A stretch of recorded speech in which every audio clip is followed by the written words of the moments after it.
Henry the Green Engine has lived on the island of Sodor for many years. He wouldn't want to be anywhere else. He likes every part of it, from the fields filled with flowers to the white sandy beaches. But there is one place that Henry always enjoyed visiting more than any other. His driver knew this too. "Come on, Henry," he would say. "We've made good time today. We'll stop for a while by the forest." Henry loved it here. The forest was full of broad oaks and tall pines.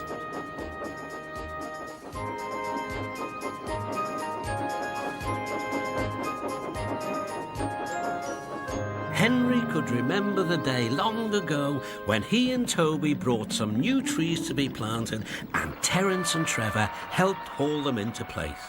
Now he could see the trees growing amongst the others on the hillside.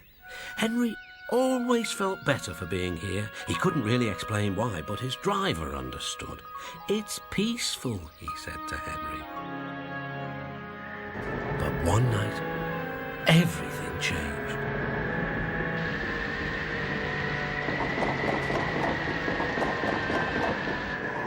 The engines were resting in the shed. "Listen," said Thomas. "Can you hear a strange whistling sound?"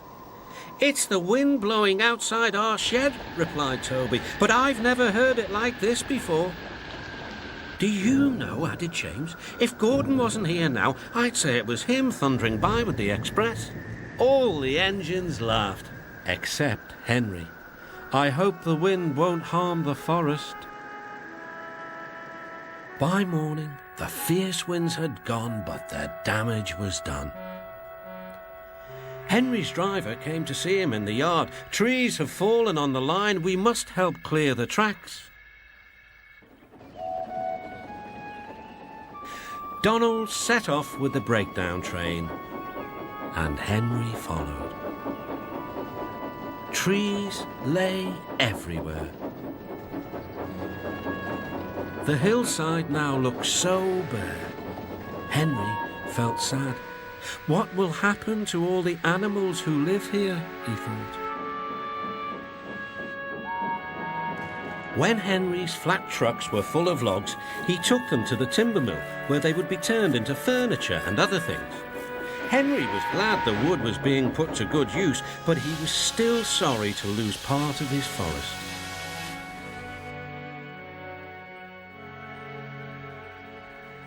"Oh dear," sighed Toby.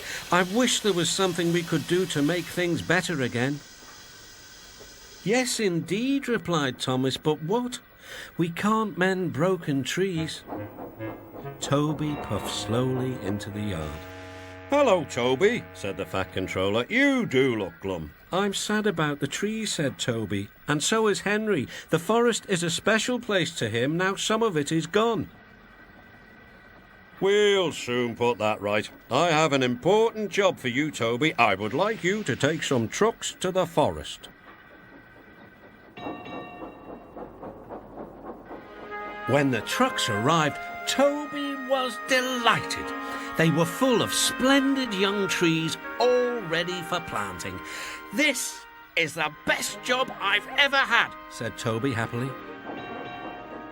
When Henry returned, he was most surprised. There were Trevor and Terence busily helping the workmen clear the torn stumps and branches. "Look, Henry," called Terence, "we're beginning again. The hillside will look better than ever before. You'll see." Now Henry can see the trees growing strong and tall, and the animals are coming back. Sometimes everywhere is quiet. At other times, Henry can hear leaves rustling or a bird's wing brushing the air. Often he can hear the sound of children laughing, and always he is happy here.